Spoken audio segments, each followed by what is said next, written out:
આજે તો મારે અને ભૂમિકાબેનને થઈ ગયું હરખાનું મન રોવું આવી ગયું. તેમાંથી હોય કે તમને બધાને ખબર હોય કે અત્યારે હાલે ઉનાળો અને મારી સ્કિનની પ્રોબ્લેમ થઈ ગઈ છે. સારું, જેમ કે તમને બધાને ખબર છે ઉનાળો પડતો એટલે કે સ્કિનમાં પિમ્પલ, બ્લેક હેડ્સ અને ઓઇલી સ્કિન થઈ જાય. એકદમ ખરાબ સ્કિન થવા માંડે. જેમ કે જોઈ શકો છો મારી સ્કિન એને પહેલાં આવી નહોતી, બટ ઉનાળો ચાલુ થાય ને એટલે આવી થઈ જાય. ઓઇલ નીકળવા માંડે, પિમ્પલ થવા માંડે અને કાળા ડાઘ અને વગેરે જેવી ઘણી બધી સ્કિન પ્રોબ્લેમ થવા માંડે. જેટલા માટે છે ને મેં કાલે એક એને હોમમેડ રેમેડી જોઈ હતી, જે મેં કીધું તો હું યુઝ કરું છું, તો તમારા બધાની સાથે પણ શેર કરી દઉં.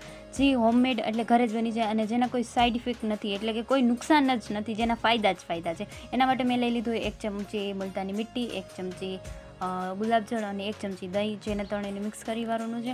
અને આ છે ને આ હોમ રેમેડી રહીને એ બોયઝ અને ગર્લ્સ બે લગાડી શકે છે. આના કોઈ નુકસાન છે જ નહીં. હવે તમે બધા કમેન્ટમાં એમ ન કહેતા કે તું સ્કિન એક્સપર્ટ છો. ના ભાઈ, હું સ્કિન એક્સપર્ટ નથી. બસ જો હું ટ્રાય કરતી હતી એટલે મેં તમારી બધાની સાથે પણ શેર કરી દઉં. જેના માટે મેં નોર્મલ પાણીથી પહેલાં ફેસ વોશ કર્યું અને પછી આ જે પેસ્ટ હતી એ મેં મારા ફેસ ઉપર લગાવી અને મસ્ત બસ જો આખા ફેસ પર લગાવી જાય પછી આને છે ને 10 મિનિટ રાખવાનું અને 10 મિનિટ પછી આને ઠંડા પાણીથી વોશ કરી લેવાનું છે. અને 10 મિનિટ પછી તમે જોઈ જ શકો છો મારું ફેસ કેટલું ગ્લો કરે છે.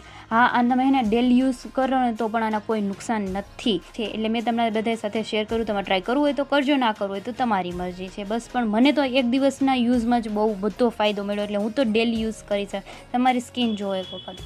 અને બસ કંઈ નહીં, બપોર પછી અમે આવતા રહ્યા અમારા કોમેડી વિડીયો શૂટ કરવા, જેમાં મારું અને ભૂમિકાનું બાંધણું થઈ ગયું. કારણ કે એને ખોટે ઝાપટ મારવાની હતી ને તો એને હાચે મને ઝાપટ મારી લીધી. એટલે મને કહે કે તું મને નથી મારતી, જ્યારે મારે મારવાનો સીન હોય ત્યારે કે તું મને મારે છે. એટલે અમારી બેનનું થોડી વાર ઝઘડો થઈ ગયો તો ચાલુ. અને બસ જો અમે બે બાત કીધી. કોમેડી વિડીયો શૂટ કરતાં અમારે આવી લપું હે ને હાલતા ને ચાલતા હાલતી જોઈએ. અને એને મને માર્યું. પહેલાં એ મારવાની શરૂ કરે અને પછી હું મારું એટલે પાછી ભેંકણો તાણે. આ વખતે જો કે મેં તાણ્યો હતો ભેંકણો. પછી અમે બે બાધી કરીને પછી એને તારે એક હાથ જોઈ મારો બે હાથ જોઈ લે.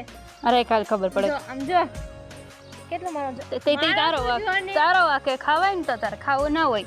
બસ કંઈ નહીં, આવી જ રીતે આજના મિની બ્લોગને આપણે હવે અહીંયા જોઈન કરી દઈએ. આઈ હોપ સો તમને આજનો મિની બ્લોગ ગમ્યો હશે. જો ગમ્યો તો લાઈક, કમેન્ટ, શેર, સબસ્ક્રાઈબ કરવાનું ભૂલતા નહીં. મળશે પછી એક નવા મિની બ્લોગ સાથે. ત્યાં લગી તેને બાય બાય.